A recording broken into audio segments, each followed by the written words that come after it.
अस्सलाम वालेकुम जी, welcome to Umrah updates and welcome to another interesting information. कल तक जो इन्फॉर्मेशन आपके साथ मैंने शेयर की थी वो यही थी कि सऊदी एयरलाइन ने जो अनाउंसमेंट की है और सऊदी एयरलाइन ने ये बताया है कि अब जो क्योंकि आपको पता है सिचुएशन क्या चल रही है, शॉर्टेज ऑफ ऑयल है, ठीक है, और प्लस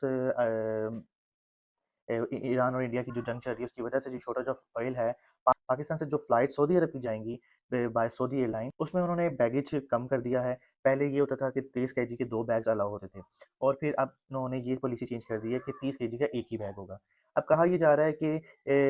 क्या ये पुरानी और नई दोनों बुकिंग्स के लिए है? पहले तक ये कहा जा रहा था कि जो पुरानी और नई बुकिंग्स है दोनों के लिए ये रूल अप्लाई हो चुका है, लेकिन रिसेंटली जो अपडेट आई है वो यही है कि जिनकी टिकट्स पहले से इशू हो चुकी हैं उन पे ये पॉलिसी इम्प्लीमेंट नहीं होगी, और प्लस ये जिनकी नई इशू होगी सऊदी एयरलाइन के थ्रू जो भी टिकट्स हैं उनमें सिर्फ आपके पास 30 kg का एक बैग होगा, ठीक है, और उसमें I think so hand carry भी कोई नहीं है। पहले हैंड कैरी 7 kg अलग होता था, 23 kg के 2 बैग अलग होते थे, लेकिन अब हैंड कैरी भी अलाउ नहीं किया, सिर्फ 30 kg का एक बैग ही है। तो इसलिए बहुत से लोगों का यही क्वेश्चन था कि फिर क्या करना चाहिए, हाजी परेशान हो रहे हैं। तो इसलिए आपसे रिक्वेस्ट है कि जो लोग जिनकी टिकट्स इशू हो चुकी हैं इस पॉलिसी के आने से पहले, वो अपना 23 kg according to the previous policy आप अपने 23 kg का जो बैग है और 7 kg का जो हैंड कैरी है वो बना के रखें, ठीक है, ताकि कोई भी एयरपोर्ट पे आपको कोई रोक ना सके या किसी किस्म का इशू ना आपके साथ आपको फेस करना पड़े।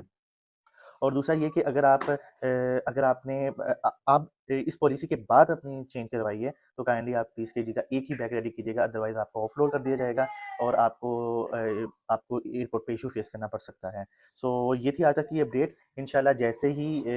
ऑयल शॉर्टेज जो है ये सिर्फ पाकिस्तान के लिए है, जैसे ही ऑयल शॉर्टेज जो है वो खत्म होगी और ये जंग का जो सिस्टम है वो सही ठीक हो जाएगा, ठीक है, उसके बाद इंशाल्लाह दोबारा से पॉलिसी चेंज हो जाएंगी, दोबारा से चीज़ें लाइन अप हो जाएंगी अपने टाइम पे। तो इंशाल्लाह हम उम्मीद कर सकते हैं फिर मिलते हैं नेक्स्ट वीडियो में। तब तक आप अपना ख्याल रखें। टेक केयर, अल्लाह हाफ़िज़।